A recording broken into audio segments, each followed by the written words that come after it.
Well, the family of a man who died of suicide while in the Cuyahoga County jail has filed a lawsuit alleging the jail ignored repeated warnings. It is a story that our investigators have been following for you. Live on your side, Chief Investigator Ron Regan says the lawsuit alleges egregious failures. The lawsuit alleges key steps were never taken and wound up costing a life. Brendan KIEKISZ was arrested on Christmas Day 2018. Booked into the Cuyahoga County Jail, he committed suicide 2 days later.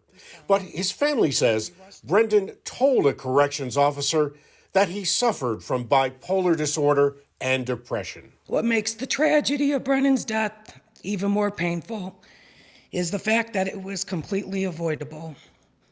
Brendan encountered a jail staff who dismissed him, a staff that didn't follow rules at a jail that had few rules in place. Among the failures, the lawsuit alleges KIEKISZ told the corrections officer that he attempted suicide 2 days earlier, and the jail failed to provide prescription medications. The family's attorney says the same intake officer failed to take other key steps. Despite this information, the correctional officer doing Brendan's intake didn't refer him to a mental health services. He wasn't sent to a mental health nurse. He wasn't sent to see a psychiatrist, and he wasn't sent to see a psychologist. And the same corrections officer, the lawsuit says, previously beat a female inmate while restrained in a chair.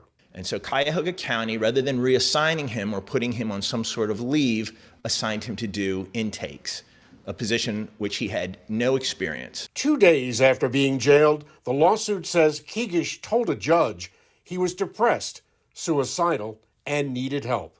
That night, he was taken to Metro Hospital after jailers found him hanging in his cell.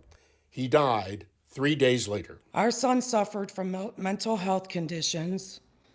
At the Cuyahoga County Jail, there was no compassion, only mistakes and neglect. His death in December 2018 came just weeks after a U.S. Marshal's report that found inhumane conditions inside the jail and a lack of mental health services. It was the 8th suicide that year. The county had no comment pending a review by its attorneys. In Cleveland, I'm Chief Investigator Ron Regan.